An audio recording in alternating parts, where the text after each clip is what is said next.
The rain had stopped, but the clouds above still hung low, like a heavy curtain, casting a dim grayness over the forgotten town of Elder Grove.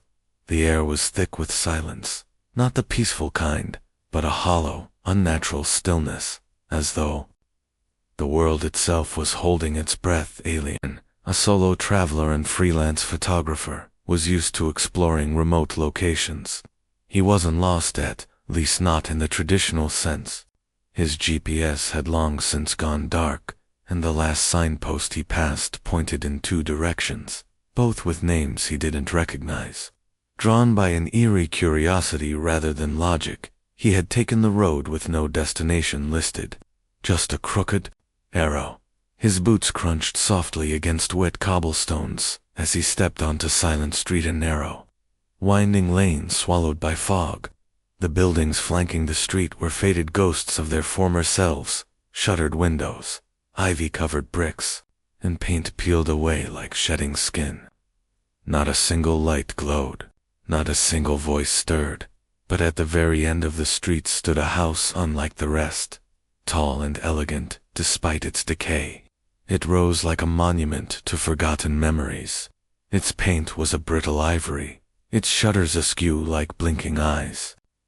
A wrought iron gate creaked open on its own as Ilian approached, welcoming him without a word. The house had a presence. It wasn't just abandoned, it was waiting.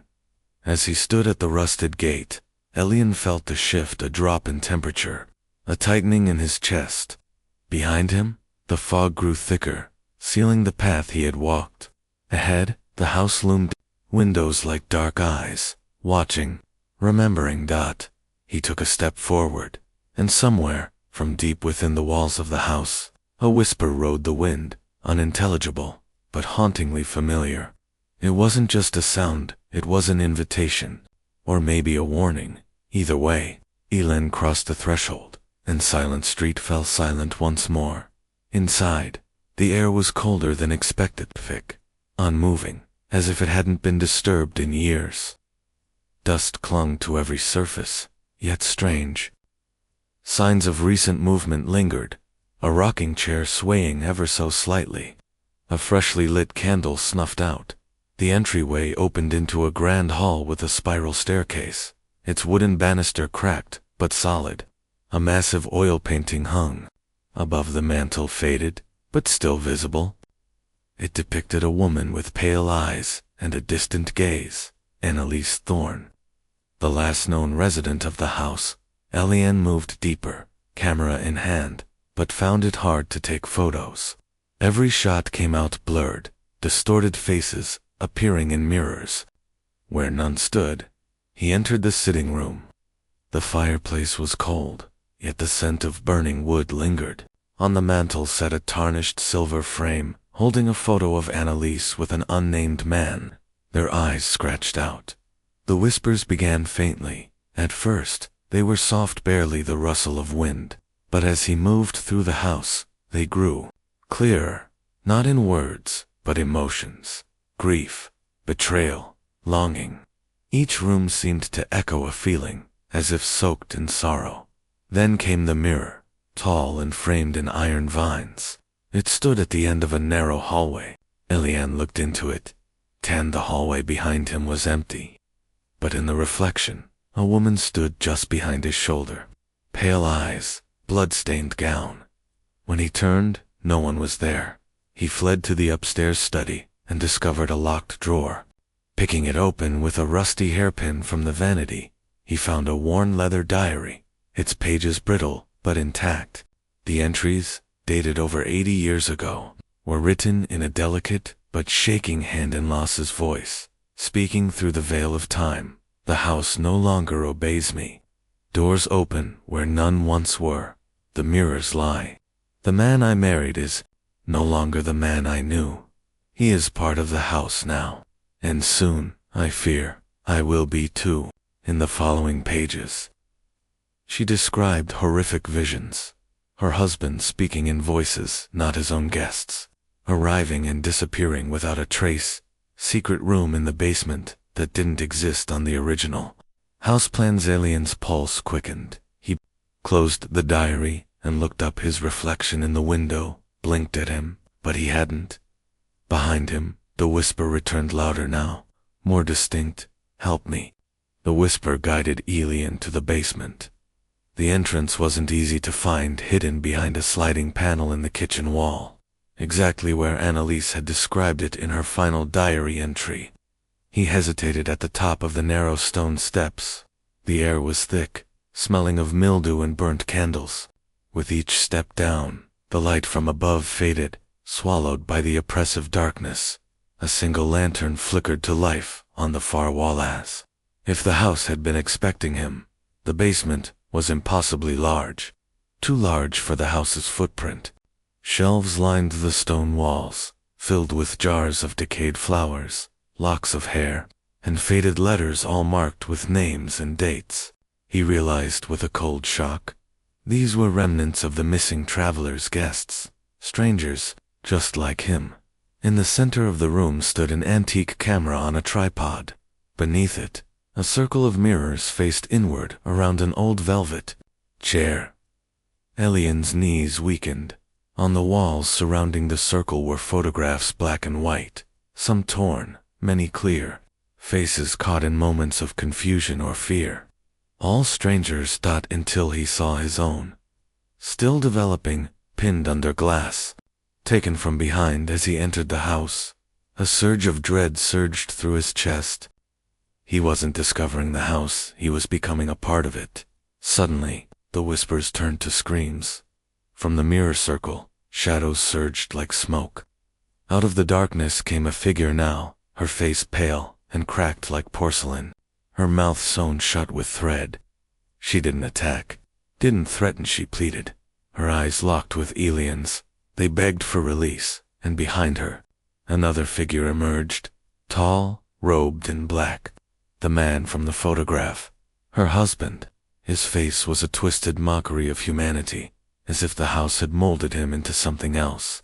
His voice came not from his mouth, but from the walls, the floors, the air itself. "You've seen too much. You've heard what was never meant for your ears. Now, you remember. You stay."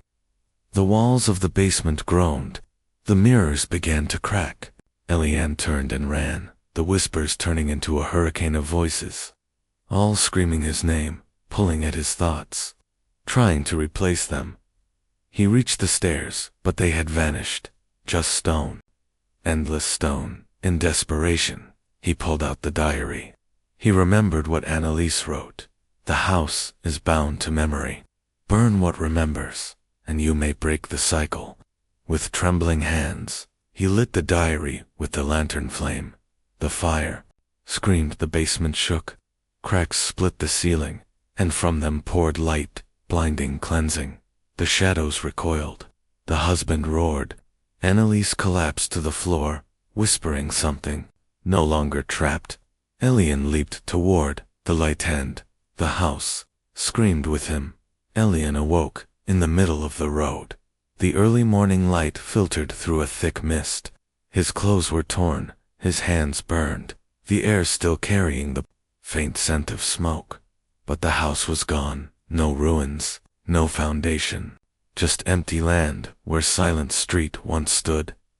Disoriented, he stumbled toward the nearby town, the same town he had passed through the day before. But now, it looked different, brighter, livelier. People moved through the streets without fear. Children laughed. The silence was broken. When he asked an old man about Silent Street, the man simply shook his head. That street hasn't existed for nearly 100 years. He checked his phone, fully charged. The last photo in his gallery, a blurred image of the house, barely visible through heavy fog. And one more, a mirror selfie he never took. Annalise stood behind him in the reflection, smiling faintly, her eyes peaceful. The diary, gone. His camera, melted. But something wasn't right. As he returned home days later, a chill lingered in his apartment. Whispers echoed faintly when he was alone. His mirror fogged even when untouched. At night, he dreamed of the basement, the circle of mirrors, the photographs. and the stitched mouth slowly coming undone. Then, one morning, he found it, a black and white photo placed gently on his desk, his face, standing at the gate of the last house on Silent Street. Elian stared at the photo. For a long time, it hadn't been there the night before. The edges were crisp, freshly developed. In the background, fog rolled over the iron gate, and the same cracked shutters of the house stared back like watching eyes. And there he was, clear-centered, smiling, but he didn't remember smiling. That night, as he brushed his teeth, he noticed something strange in the mirror. A shadow just behind him. When he turned, nothing. The next morning his reflection didn't move in sync. He froze, watched closely. His hand reached up slowly to touch the mirror. His reflection did in single quotes too. Instead, it smiled and whispered, softly, "Now you remember." The glass cracked slightly, a thin fracture running across the surface. Like the first split in something waiting to break open, Elian backed away. From that day forward, mirrors no longer reflected him accurately. They showed a version of him that seemed off, older, worn, watching. The house may be gone, but Silent Street, it moved with him. Every city he visited, every town he passed through, he'd catch glimpses of a narrow cobblestone lane, just for a second, just at the edge of his vision, and at the end of that street, the silhouette of the house, still waiting.